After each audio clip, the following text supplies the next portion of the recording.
The council chamber still smelled of arrogance the day Earth was cast out.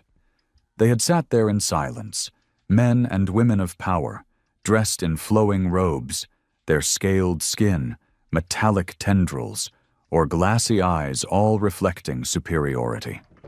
At the center, the human delegate, Admiral Marcus Hale, had been forced to listen as his people were mocked. Earth was primitive, humanity was reckless. They had laughed at Earth's ambition, sneered at its desperation for resources, and finally voted unanimously to exile them from the Galactic Council. Hale remembered the laughter more than the words. He carried that sound back home like a blade wedged in his chest. The years that followed were bitter. Humanity had no allies, no trade, no protection. Earth became a target. Pirates raided their colonies. Minor alien empires carved out chunks of human space like wolves tearing at a wounded animal. Hale, already a seasoned naval commander, watched civilian fleets burn and listened to transmissions begging for help that never came. The Council had stripped Earth of its voice, and worse, they had painted a target on its back. Hale swore then that humanity would never beg again. He rose to power not through politics, but through survival. His voice carried weight because he never promised mercy, only strength. He pushed Earth into a new age of militarization. Civilian industries were redirected, orbital shipyards expanded. Entire generations grew up with one purpose: to defend humanity and to take back what was stolen. Warships were not built in dozens, but in hundreds. Earth became something the Council never expected: silent, hardened, dangerous. The first time one of the Council's scouting fleets stumbled into human territory, they didn't return. 100 alien ships entered, and only wreckage drifted back into Council space. The Council called it an unfortunate misunderstanding. Hale called it a warning. Still, humanity did not move. They stayed quiet, watching, building, preparing. Hale knew revenge was not taken in haste. It was taken in fire. 20 years after exile, Earth's name was nothing but a footnote in Council records. They believed humanity had withered, too weak to matter. The chamber was in session again, filled with their endless debates over trade and territory. And then, space split open. The Council's orbital sensors screamed as thousands of signatures appeared at the edge of their core systems. One ship at first, massive, black like a blade of steel cutting through the stars, then 10, then 100, then 1,000. An armada that blotted out constellations, a wall of warships forged in silence. The lead ship carried one signal, one name, burned into every frequency across the galaxy. Earth had returned. Hale stood on the bridge of his flagship, the Iron Dawn. His hands were steady, though the fire in his chest felt like it could burn through steel. On the screen before him flickered the stunned faces of the Council delegates. Gone were the smug grins, replaced by shock, even fear. Some of them had not aged. Their alien lifespans stretched on. They remembered him. They remembered the day they had laughed. He leaned forward, his voice calm, every word sharpened by 2 decades of betrayal. "Do you remember when you called humanity weak?" No one spoke. "Do you remember the vote? The day you stripped Earth of its seat, left us to die?" The silence stretched. "Well," Hale said, the faintest trace of a bitter smile pulling at his scarred face, "we didn't die." Behind him, the 1,000 warships moved into formation, their weapons humming, their hulls glinting like obsidian knives under starlight. The galaxy, for the first time in centuries, understood the weight of human vengeance. And Marcus Hale wasn't here to ask for re-entry into the Council. He was here to break it. The silence after Hale's words hung in the Council chamber, like smoke after an explosion. The delegates shifted uncomfortably in their gilded seats. But none of them spoke. For all their centuries of ruling, for all their claims of wisdom and power, they had never seen this before. Humanity had returned, not as beggars, not as victims, but as an empire of steel and war. On the bridge of the Iron Dawn, Hale kept his eyes on the delegates' faces. He could taste their fear even across the distance. His officers were silent behind him, waiting for his command. They were soldiers who had grown up in the shadow of betrayal, men and women hardened by decades of sacrifice. They didn't flinch at the sight of the 1,000-ship armada arrayed around them. For them, this was justice long overdue. "Admiral Hale," a voice crackled through the chamber's translation system. It was Counselor Dren, a long-limbed alien whose translucent skin quivered with agitation. He had been one of the loudest voices the day Earth was cast out. This display is unnecessary. You have startled the Council, but surely you do not intend violence." Hale's jaw tightened. "You call this a display?" His voice was low, cold. "These ships are not here to startle you, Dren. They're here because Earth remembers. Every raid, every murdered child, every starving colony. You signed their death warrants with your vote." Another delegate, a reptilian creature with scales like bronze, slammed a clawed hand on the table. "You cannot threaten the Council. Humanity is still bound by the Accord." "The Accord?"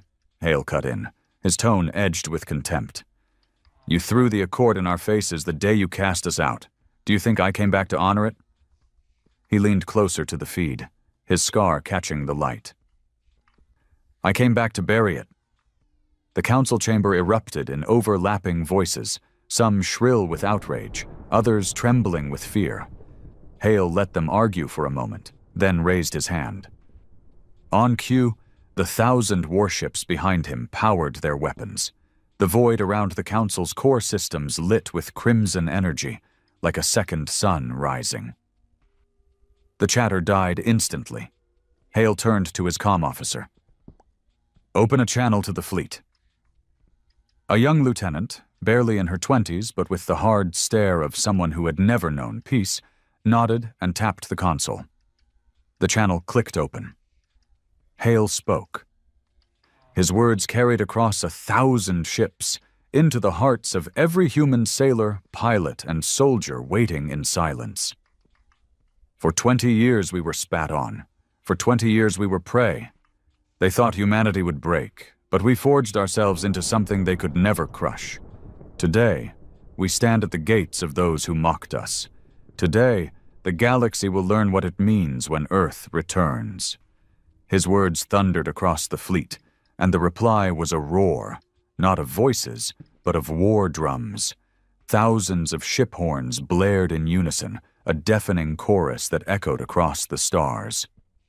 The council delegates flinched as the sound rattled the chamber's walls. Hale gave the order. "Commence Operation Retribution. Strike their defenses. Leave their fleets burning." The fleet moved as one. Hundreds of cruisers surged forward, their engines blazing blue fire. Carrier bays opened, vomiting squadrons of fighters that streaked towards the Council's orbital defenses. The first salvo of missiles launched, their trails cutting like scars through the void. The Council's defenses responded, but they were slow, uncoordinated. They had grown fat and complacent, never expecting war to reach their doorstep. Human torpedoes slammed into their defense platforms, ripping them apart in brilliant bursts of flame. Fighters tore through orbital stations, their cannons shredding hulls like paper. On the Iron Dawn, Hale stood unmoving as reports flooded in. Enemy shields collapsing, Station C-14 destroyed, enemy fleet attempting to mobilize. "Crush them," Hale said flatly. "No mercy." His officers obeyed.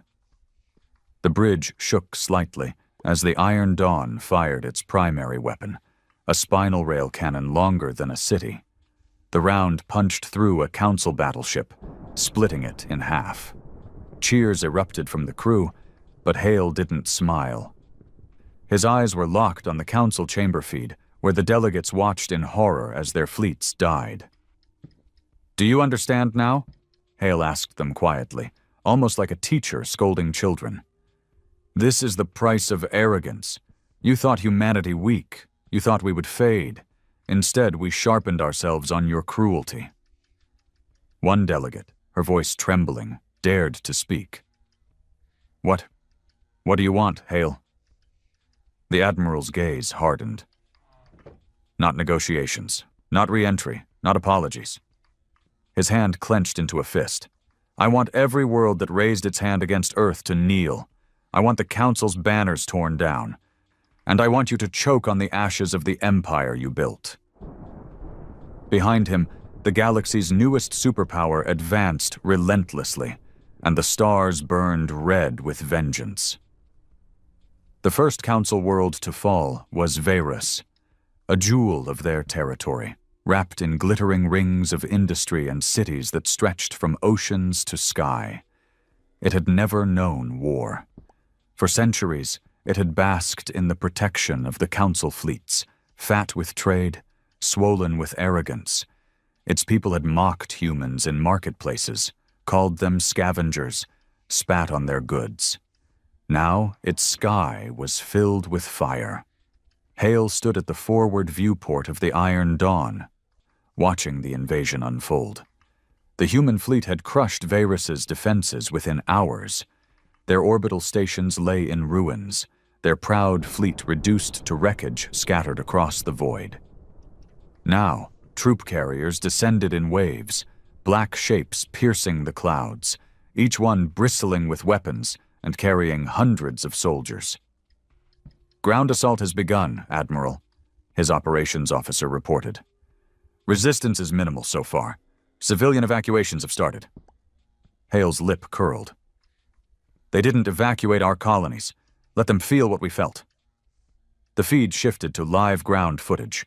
Human dropships smashed into the surface, ramps slamming down as armored troops stormed out, weapons blazing. The defenders, a mix of planetary guards and hastily armed civilians, were overwhelmed within minutes.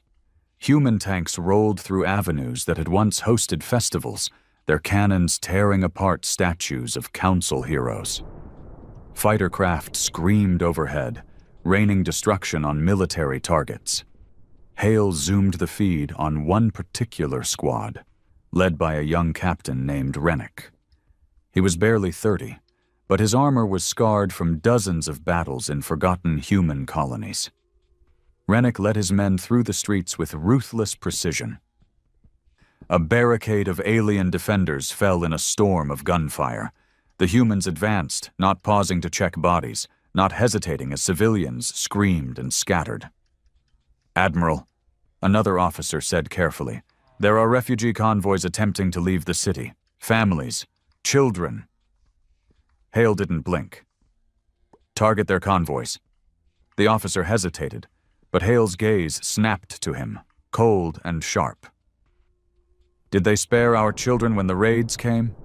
Did they hesitate when they burned our colonies alive? No, this is war. Give the order."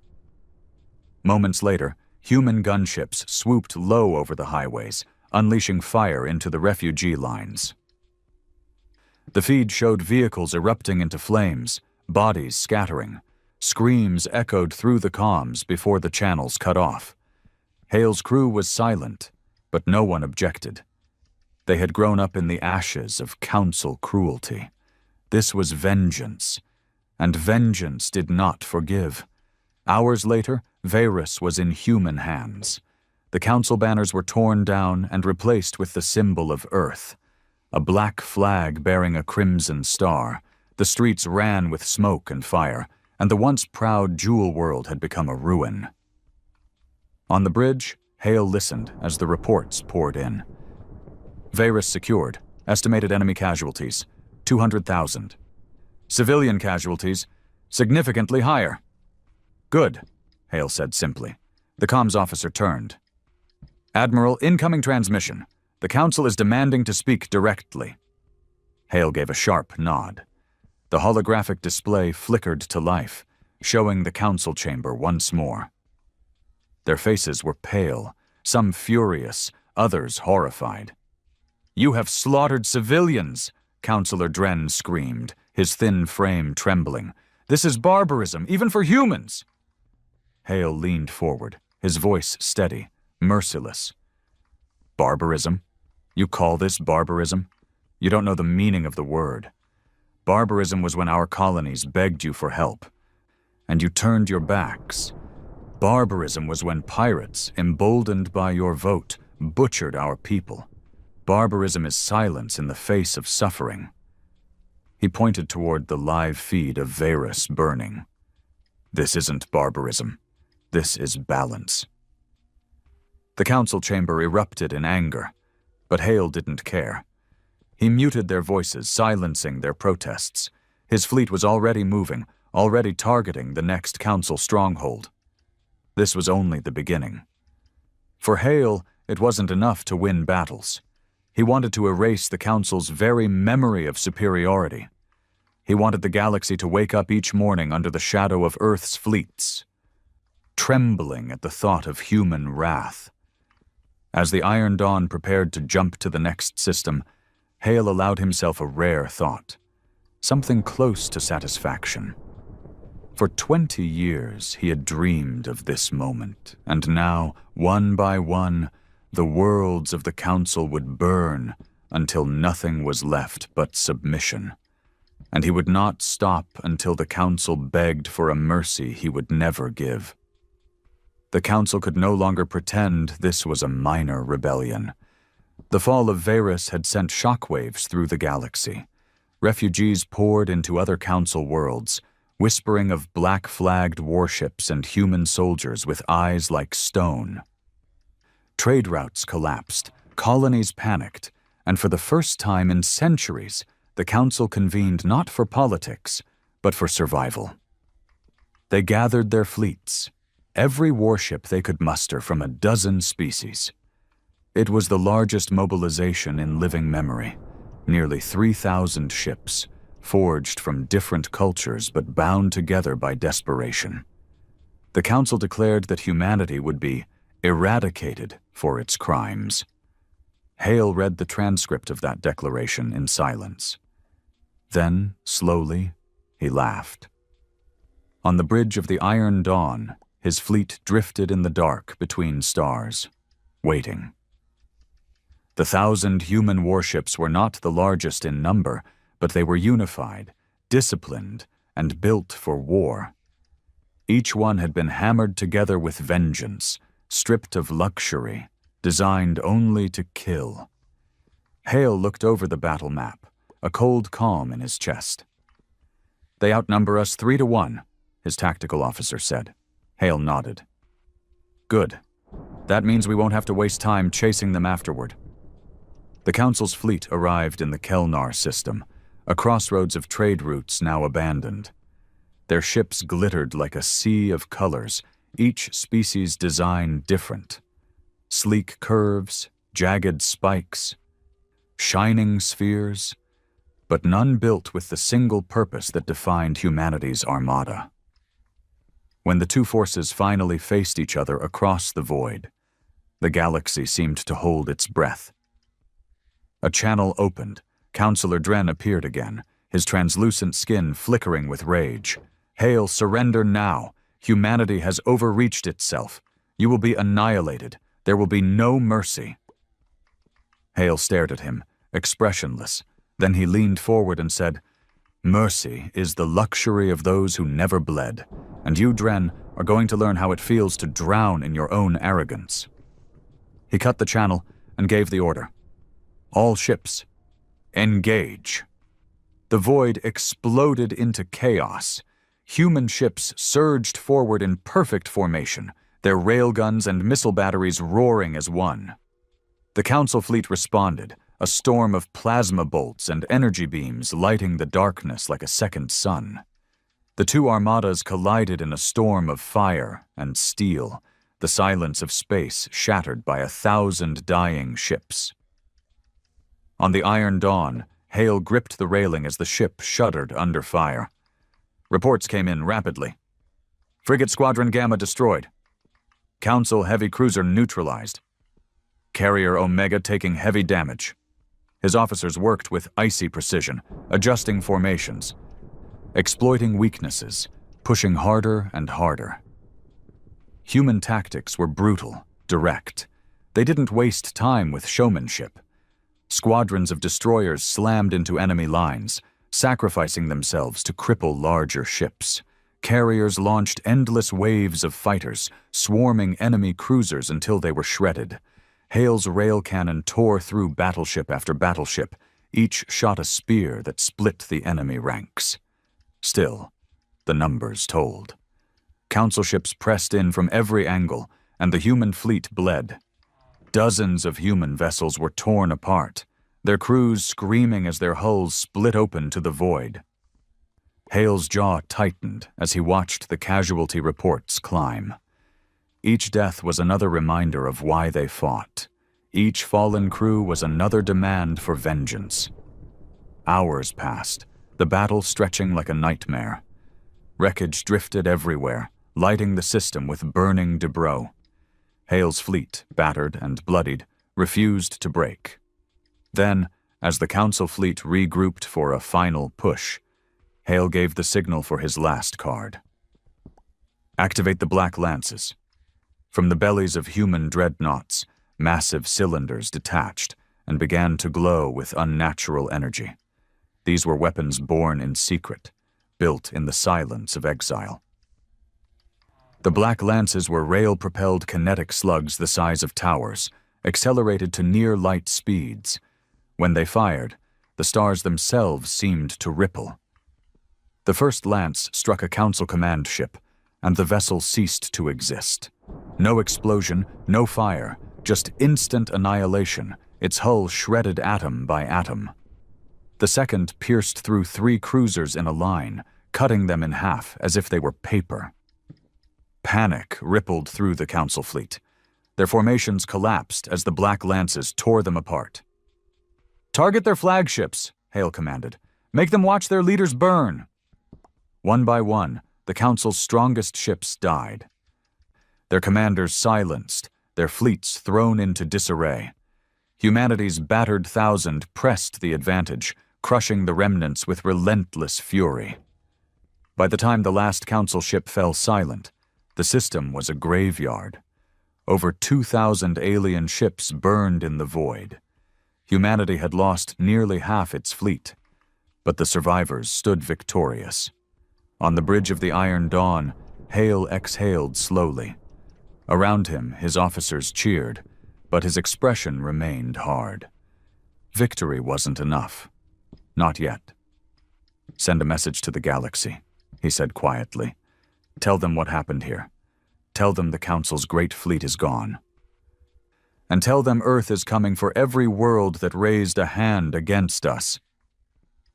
The stars outside burned with wreckage, and humanity's black-flagged ships drifted among them like predators waiting for their next kill. The news of Kelnar spread faster than any fleet could travel. Every channel, every trading hub, every smuggler's whisper carried the same message. The Council's Grand Armada had been annihilated. Entire systems that had sent sons and daughters to fight in the fleet now listened to silence where their signals had once been. Families waited for ships that would never return, and in their absence, rumors grew like rot. Humanity had returned, and they were unstoppable.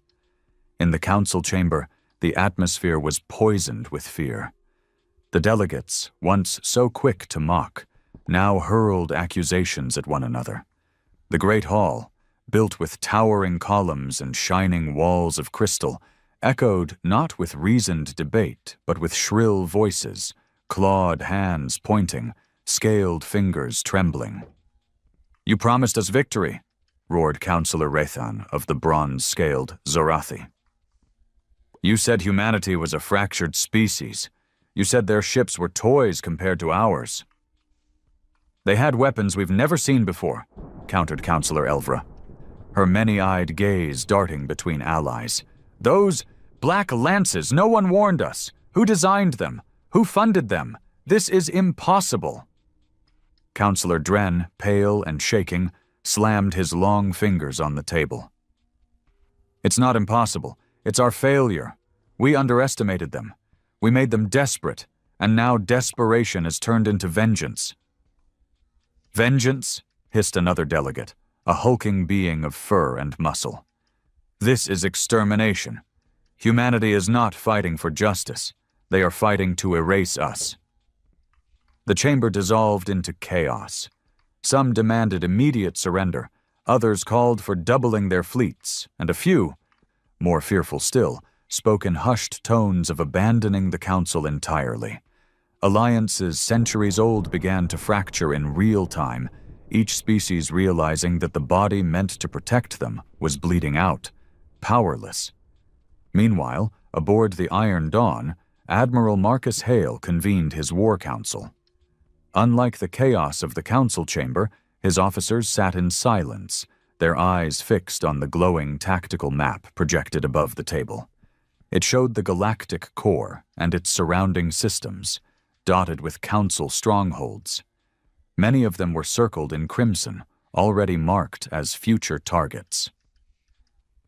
"We've broken their spine," said Commander Vera, Hale's second-in-command.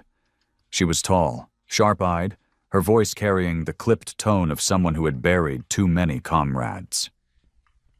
"Their fleets won't recover for years, maybe decades." Hale studied the map, his scarred face lit by the red glow. "And yet they will still resist. Fear doesn't end wars, it only fuels them. They'll scatter what's left of their fleets, form alliances, dig in. If we want the council destroyed, we cannot just beat their armies. We must break their will to fight." A younger officer spoke up, hesitantly. "Sir, some of their worlds are already surrendering without resistance. Do we need to burn them all?" Hale's eyes flicked to him, cold as steel. "Did they hesitate when they let our colonies burn? Did they vote to protect us? Or did they laugh as we starved? No. They chose their side 20 years ago. Now they'll live with it." No one challenged him again. Hale pointed at the glowing map. "Our next targets are not military. They're symbols. Worlds that represent the Council's pride. We strike them down, and we send a message. No one is safe, no matter how rich, how old, or how sacred. We'll make their civilians question why they ever trusted the Council to protect them." There was a grim silence as the officers absorbed his words. It was not just a war of fleets anymore. It was a war of ideas, of fear. Hale knew that breaking a government was not about defeating its armies. It was about convincing its people that resistance was pointless. 2 weeks later, the fleet descended on Kaliros. It was not a fortress world. It was the heart of the Council's culture, a planet of universities, museums, and temples that had stood for centuries as a beacon of civilization. Its people believed themselves untouchable. They had never even seen war until the black-flagged ships appeared in their sky. Hale gave no warning. Orbital bombardments reduced entire districts to rubble. Temples cracked and fell, libraries burned, priceless art turned to ash in moments. Millions fled into the streets, only to be gunned down by human dropships. The screams of Kaliros were broadcast live across the galaxy because Hale wanted them heard. "This is your civilization." His voice rang across the hijacked channels. His scarred face filled every screen, every data pad. "This is the legacy of your council. You let them mock us, betray us, cast us out, and now they cannot even protect you. Look to the skies. That is Earth's judgment." The footage spread like wildfire. On some worlds, civilians rioted against their own governments, furious that the council had failed them. On others, citizens began to whisper that perhaps surrender was the only path. The council tried to spin the message as propaganda, but their words rang hollow against the images of their cities in flames. Back on the Iron Dawn, Hale stood at the viewport, watching Kaliros burn. His officers reported casualties, troop movements, orbital dominance. But he wasn't listening. His mind was far away, back in the memories that had carved him into this weapon. He remembered his father's colony ship, torn apart by raiders while the council looked away. He remembered the screams on the comms, his little sister's voice fading in static as the pirates boarded. He had been helpless, a young officer with no fleet to call, no allies to send. The council had called it an unfortunate incident, and they had laughed at the idea of helping humans defend themselves. Hale had never laughed since. Now he had 1,000 warships under his command, and every fire he set across the council's worlds felt like an answer to those ghosts. Yet the fire inside him didn't cool. No matter how many cities burned, no matter how many millions died, it wasn't enough. The council, sensing their doom, tried one last gambit. They sent envoys, cloaked in desperation, offering Hale concessions, re-entry into the council, trade routes restored, even reparations. They begged him to end the bloodshed. Hale received the envoys aboard the Iron Dawn. They were small, fragile things, alien diplomats whose hands shook as they bowed. They brought gifts, rare metals, data cores, promises of riches. Hale listened in silence, his face unreadable. When they finished, he stood slowly and approached them. "Do you think this is about wealth?" he asked quietly. "Do you think you can pay for the blood you spilled? My people died screaming while you sat in chambers, sipping wine and laughing. You cannot buy forgiveness." The envoys tried to protest, but Hale raised his hand. Soldiers seized them, dragging them to the viewport. With a nod, Hale ordered the fleet to fire. Outside, the last council stronghold in the system erupted in fire, its defenses shattered, its people consumed in flame. The envoys screamed as they watched their world die. Hale didn't flinch. "Take them back to the council," he ordered. "Let them carry my answer." When the envoys were returned, broken and trembling, the council chamber finally cracked. Delegates accused one another of treachery, of cowardice, of failures too great to forgive. Old alliances dissolved in shouting matches, and some worlds openly declared their intent to leave the council altogether, to submit to Earth before they too were burned. For the first time in centuries, the council chamber emptied, not with votes and applause, but with silence and fear. And aboard the Iron Dawn, Hale marked his next targets on the map. He would not stop. He could not stop. Humanity had been humiliated, cast into the shadows, and now it rose from those shadows like a blade. The galaxy would never forget Earth again. The Iron Dawn drifted in silence, its massive hull scarred from battle but still unbroken. Around it, the remnants of the 1,000-ship armada lingered like predators after a kill. They were rearming, repairing, regrouping for the next strike. Inside the flagship, Admiral Marcus Hale walked the observation deck alone, hands clasped behind his back, eyes fixed on the stars. The bridge was quiet at this hour. Most of the crew slept, though sleep on a warship was little more than restless dozing in narrow bunks. Hale had long since given up the practice. His body no longer trusted rest. Whenever he closed his eyes, the past returned sharper than any blade. He paused at the viewport, staring into the black. He thought of Kelnar, the thousands of ships burning. He thought of Kalaros, the screaming civilians broadcast across the galaxy. He thought of Varus, the first council jewel reduced to ash. Victories, every one of them, yet there was no satisfaction, no peace, only the same hollow gnawing in his chest. Footsteps approached behind him. It was Commander Vera, his second in command.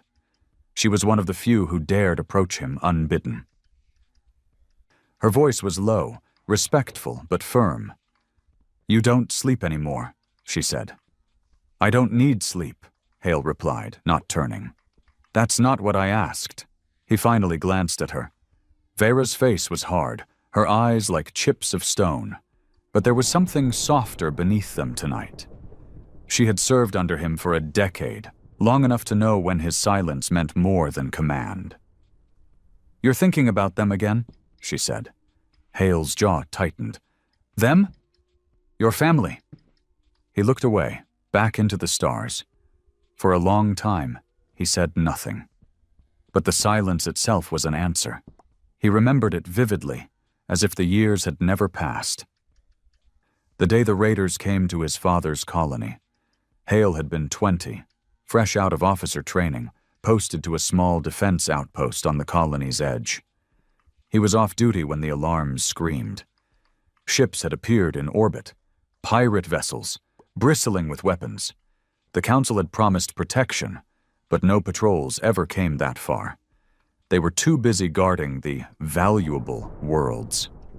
Hale had sprinted to the comm station, hands shaking as he tried to raise reinforcements. The answer had been silence. Earth's navy was too small, too scattered. They had nothing to send.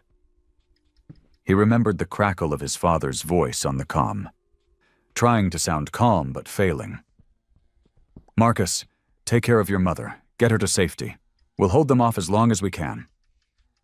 He remembered his little sister's scream when the raiders boarded. She had been 12. He never saw her again. The colony burned. The Council did nothing. In their chamber, they called it an unfortunate loss and reminded Earth that it should not expand beyond its means. Hale had listened to the transcript, rage carving itself into his soul. That was the day the laughter of the Council lodged in his memory like poison. Now, decades later, Commander Vera studied him with quiet intensity. "You built this fleet for them. Every ship, every soldier, every drop of blood spilled, you built it on their graves." "Yes." Hale's voice was a growl, low and raw. "And when the Council is gone? When every world burns and their empire is ashes? What then, Marcus?" Hale turned sharply, eyes flashing. "Then we will never be mocked again, never humiliated, never left to die in silence. Humanity will stand above them all." Vera didn't flinch, but she didn't look away either. "And will that bring your family back?" The words hit harder than any weapon. For a long moment, Hale stared at her, his scar catching the light, his breath harsh. Then he turned back to the stars, unable to answer. The next day, he gathered his officers in the war room. Maps and projections filled the air, glowing red with future targets. The officers spoke of logistics, of fuel lines, of the strain on the fleet. But Hale wasn't listening to their worries. His mind was elsewhere, on the ghosts that walked with him. He remembered his mother's final words before the raiders broke through. She had begged him to run, to survive. He had survived, but survival felt like betrayal. Every breath since then had been stolen time. "Admiral?" Commander Vera's voice pulled him back. He realized he had been gripping the edge of the table so hard his knuckles were white. "Continue," he said stiffly. "Several Council species are attempting to defect," Vera explained. "They've sent envoys offering surrender, some even pledging loyalty to Earth in exchange for survival." The room buzzed with murmurs. Hale's officers looked at him, waiting for his decision. His voice was cold as ice. "Reject them. There will be no loyalty bought with fear. They chose their side when they cast us out." One officer hesitated. "Sir, some of these defectors weren't even part of the original vote." "Their populations?" Hale slammed his hand on the table. The room fell silent. His scarred face burned with fury. "Do you think the raiders asked who voted and who didn't when they butchered my sister? Do you think they spared the children who had no voice? No. The Council is a disease, and there is no cure but fire." The officers bowed their heads. No one spoke again. That night, Hale walked the lower decks of the Iron Dawn. The soldiers straightened when he passed, their eyes full of reverence and fear. To them he was not a man but a legend, the one who had taken humanity from prey to predator. But Hale saw something else in their eyes, too. Weariness. They had been raised in war, lived only for conquest, and though they obeyed without hesitation, he wondered how long their spirits could carry the weight of endless vengeance. He stopped at a viewport, watching a repair crew welding armor plates onto a damaged frigate. Sparks lit the void like tiny stars. Behind him, he heard laughter. Young soldiers sharing a rare joke, their voices tired but alive. For a fleeting second, he thought of his sister's laugh, light and innocent, long before the fire. The sound hit him like a blade. He turned and left without a word. Sleep found him that night, though he had not invited it.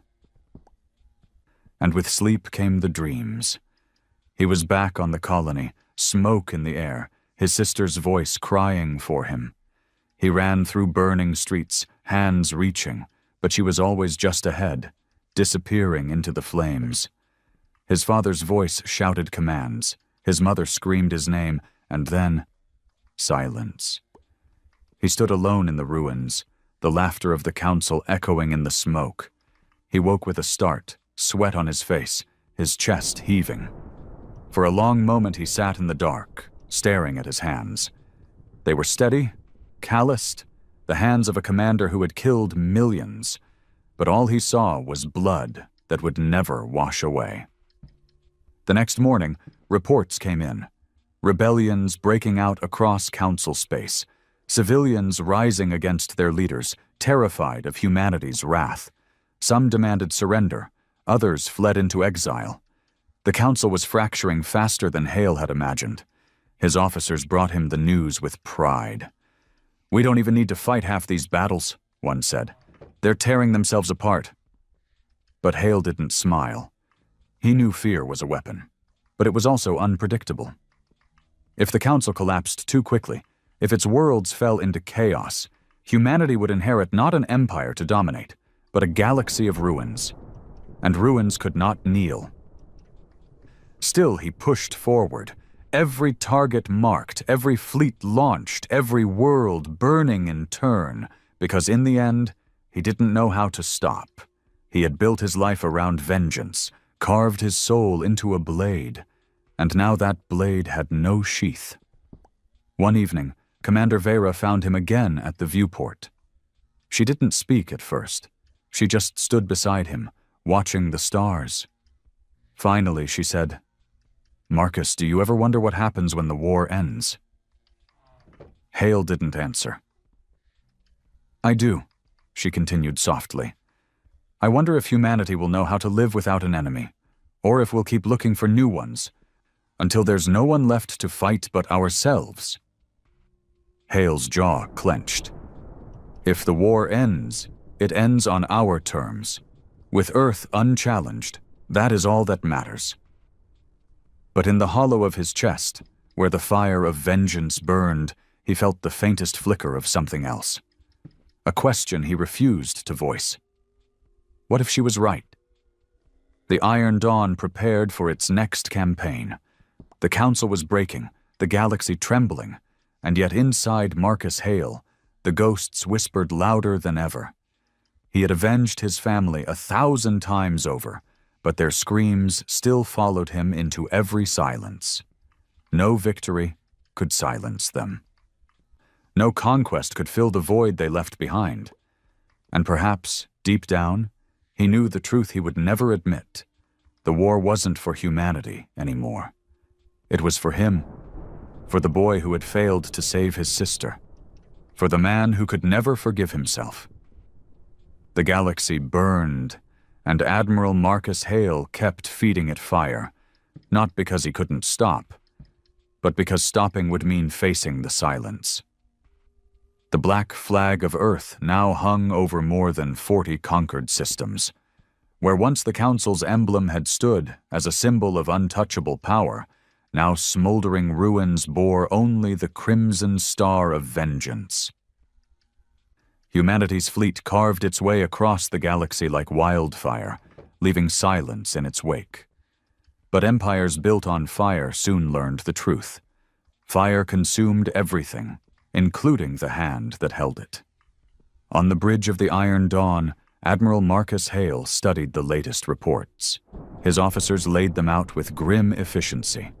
Fuel shortages on the outer fleets, supply convoys harassed by insurgent raiders, newly subjugated worlds refusing to send tribute. Even among their allies, the colonies that had begged for Earth's protection, resentment was beginning to grow. The people had expected salvation.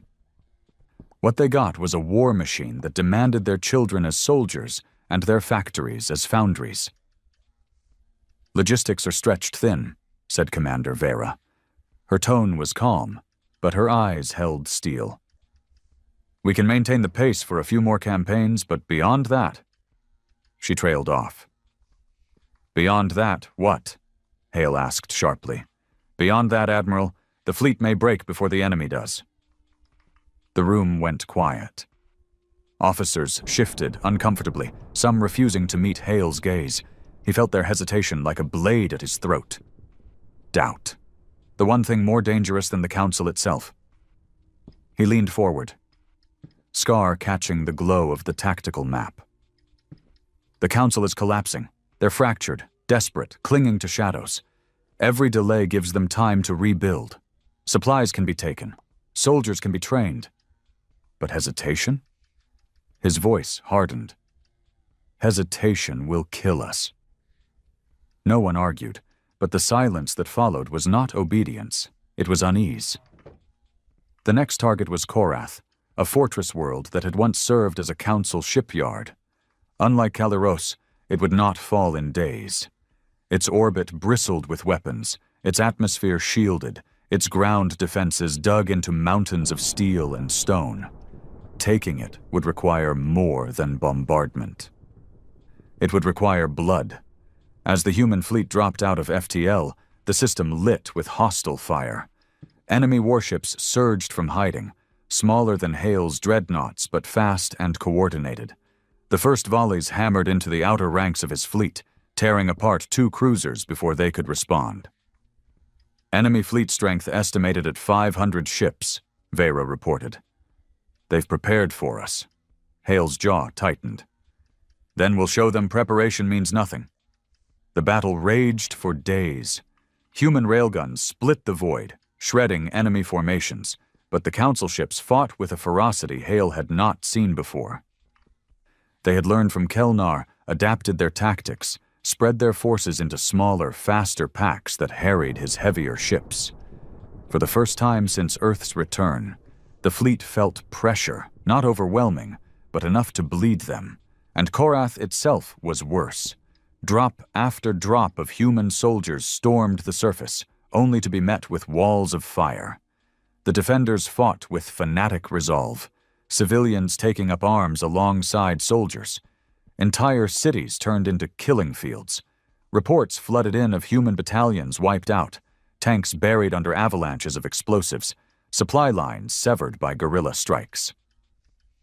Hale stood at the command table, eyes locked on the battle map. Red icons blinked out one by one, each one a ship, a unit, a life.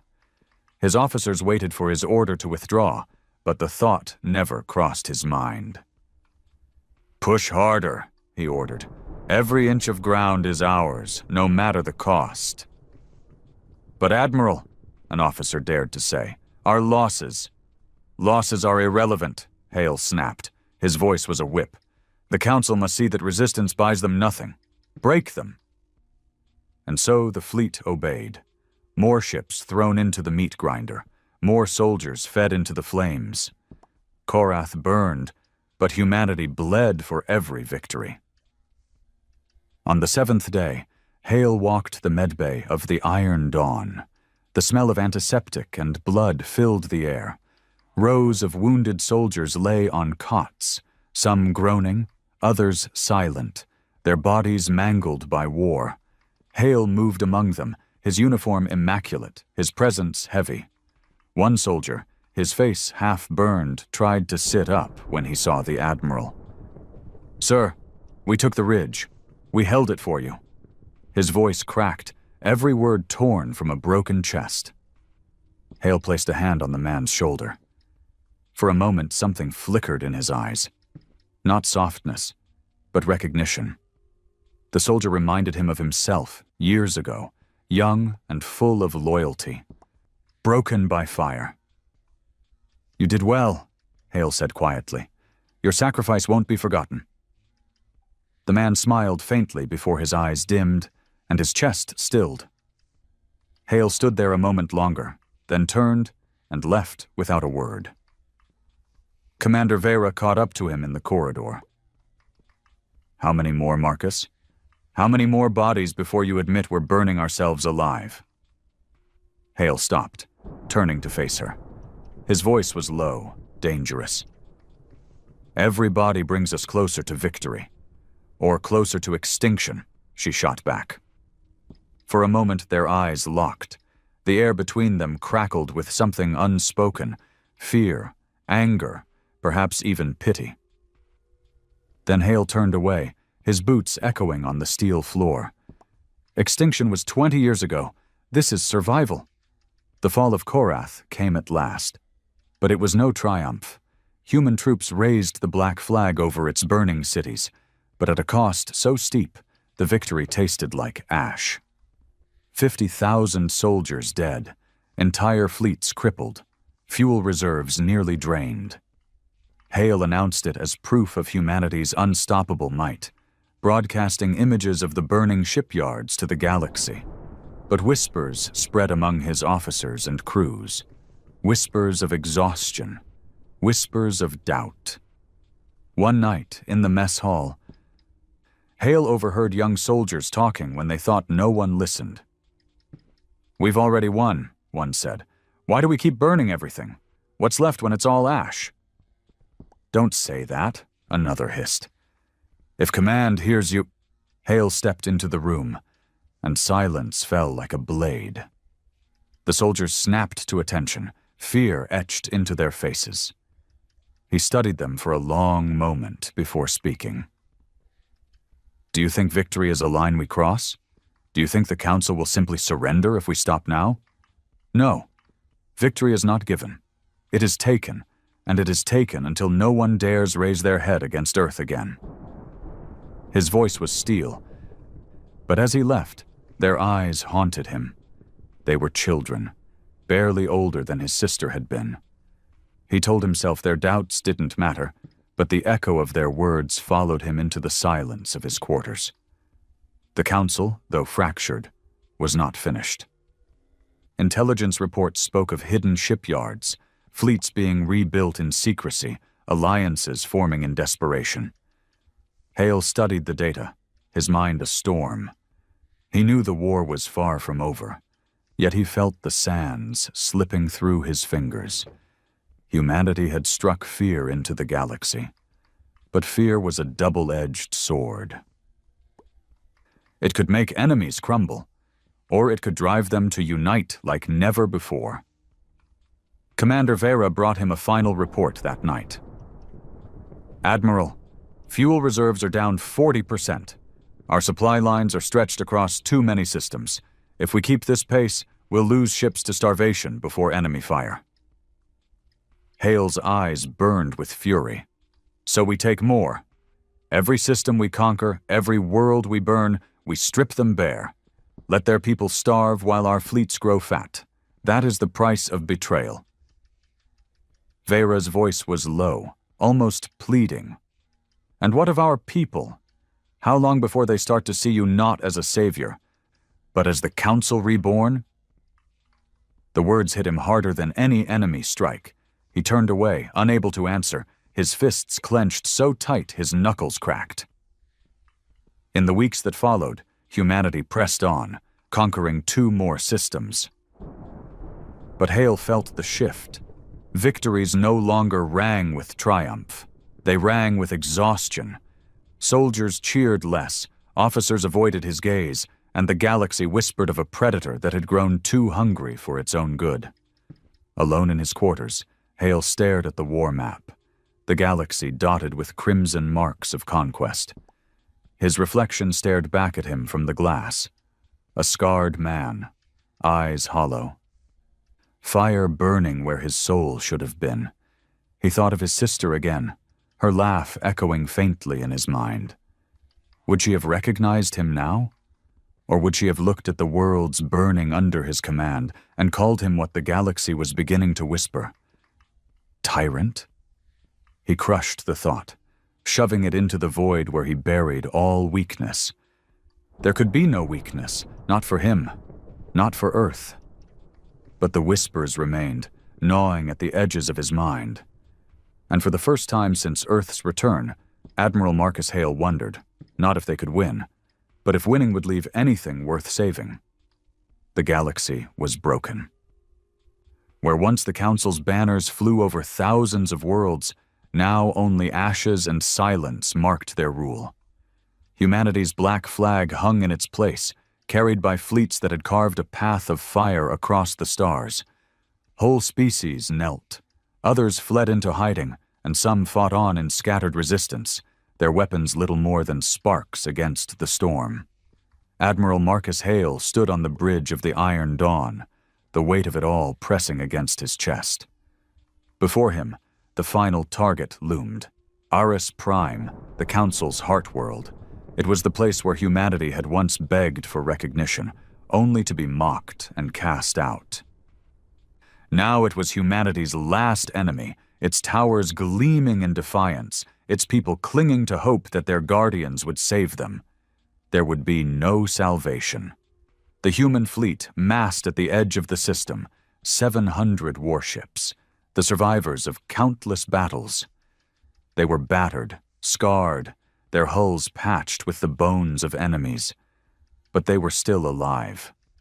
Behind them trailed 1,000 troop carriers, packed with soldiers ready to deliver the killing blow. On the bridge, Commander Vera stood beside Hale, her arms folded, her eyes sharp. "This is it," she said quietly. "One last strike, and the Council is finished." Hale nodded, though his expression was unreadable. His scar caught the light, the jagged mark a reminder of the past that had driven him here. "We end it today." Vera studied him for a long moment. "And what comes after?" Hale didn't answer. He turned his gaze to the war map, where Aris Prime glowed like a jewel waiting to be crushed. The battle began with fire. Human railguns opened first, their slugs tearing through orbital stations and defense satellites. The Council's last fleet rose to meet them, barely 1,000 ships, cobbled together from shattered alliances. They fought with desperation. Every beam of plasma and arc of energy a scream of survival. But desperation was no match for fury. The Iron Dawn led the charge, its spinal cannon splitting a Council battleship in half with a single shot. Human destroyers swarmed like wolves, tearing into cruisers and carriers, ripping them apart piece by piece. Fighters screamed through the void, hunting down escape pods and transports with merciless precision. Hale's voice echoed through the fleet. "No retreat, no mercy. Aris Prime will burn until nothing remains." The Council fleet fought with courage, but it was courage born too late. Within hours, their formations collapsed. The sky above Aris Prime became a graveyard of burning hulls, the void littered with the corpses of their empire. And then the bombardment began. Human warships turned their guns on the planet itself. Cities that had stood for millennia crumbled under orbital fire. Towers collapsed, monuments shattered, temples split open. The ground shook as entire districts turned to glass. The screams of billions filled the comms, carried across the stars as Hale ordered the guns to keep firing. On the ground, human troops poured from carriers, their boots crushing marble streets once reserved for Council delegates. They stormed palaces, executed officials, and raised the black flag over the chamber where humanity had once been exiled. The council was dead. And yet, even in victory, Hale felt nothing. He stood in the council chamber, now littered with bodies. The crystal walls that had once glowed with pride were cracked, their beauty smeared with smoke and blood. Hale walked slowly to the center, his boots echoing on the floor where he had once been humiliated. The ghosts followed him. He heard his sisters laugh, his mother's scream, his father's final command. They were here, watching, whispering. He clenched his fists, his breath sharp. This was the moment he had dreamed of, the moment vengeance was complete. So why did it feel hollow? Commander Vera entered behind him, her armor stained from the ground assault. She looked around the chamber with disgust. "It's over," she said. Hale didn't move. "Is it?" She frowned. "The council is finished. Their fleets are gone. Their worlds are ours. What more is left?" Hale turned slowly, his eyes hard. "Do you think this ends with them? Do you think the galaxy will simply kneel and obey? They'll resist. They'll plot. They'll wait for us to falter. And when they do, they'll come for us again." Vera shook her head. "Or we could build something new. Not another council. Not another tyranny. Something better." Hale's voice was a growl. "Better? They laughed as we starved. They spat on our name. There is no better. Only power. Only fear. That is the language they understand." Vera stepped closer, her gaze sharp. "And how long before our people fear you too, Marcus? How long before they look at what we've become and see the same monster we destroyed?" The words cut deeper than she knew. Hale turned away, staring at the shattered chamber. For the first time in decades, doubt gnawed at him. That night, Hale walked alone through the ruins of Eris Prime. Fires still smoldered, smoke rising into the sky. The streets were filled with corpses, the cries of the surviving civilians echoing through the air. He moved like a shadow, unseen by his soldiers, his boots crunching over ash. He found himself standing before a ruined monument, an enormous statue of the council's first leaders. Its faces were cracked, its body split in half by artillery. Hale stared at it, his scar burning in the cold night air. In the broken stone, he saw not the faces of the council, but his sisters, his mothers, his fathers. He saw their eyes, filled not with pride, but disappointment. "You wanted vengeance," Hale whispered into the smoke. "I gave it to you. I burned their worlds. I shattered their fleets. I killed them all. Isn't that enough?" But the ghosts gave no answer. The silence pressed against his chest until he felt he could not breathe. The next morning, his officers gathered in the council chamber. They waited for his orders, orders that would shape the future of the galaxy. Would they continue burning worlds until nothing remained? Or would they stop, build something new, carve an empire from the ashes? Hale stood before them, his face unreadable. His eyes moved over each of them, men and women who had followed him through blood and fire, who would obey whatever he commanded. Behind them stood Commander Vera, silent, her gaze steady, waiting to see which path he would choose. For a long moment, the chamber was silent. Hale's heart pounded in his chest, the weight of 2 decades pressing down on him. He thought of his family, of the laughter that had driven him, of the vengeance that had consumed him. He thought of the soldiers who had died believing in his vision, and of the civilians who now looked at humanity with terror. Finally, he spoke. "Earth has its vengeance. The council is gone, but vengeance is not enough." His voice was low, steady, every word deliberate. "We will not become what we destroyed. We will not rule through arrogance and cruelty. We will rule through strength, but also through order, through unity. This galaxy will never forget Earth, But it will not fear us as prey fears a predator. It will respect us as subjects respect a sovereign. Some of his officers exchanged uncertain glances.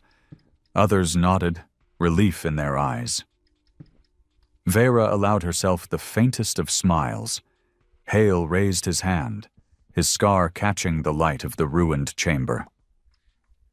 Today marks the end of the council, and the beginning of the dominion of Earth. The chamber echoed with the sound of fists striking chests, of voices swearing loyalty. The new empire was born in blood, its foundations carved from vengeance, its future uncertain. And yet, as the cheers rose around him, Hale felt the silence within. The ghosts were still there, watching, whispering. His sister's laugh, his mother's scream, his father's command. They would never leave him. He had won the war. He had built an empire. But victory, he realized, was not freedom. It was another chain, another weight he would carry until his last breath. Admiral Marcus Hale turned his gaze to the stars beyond Eris Prime. The galaxy was his now, and it had no idea what it had unleashed.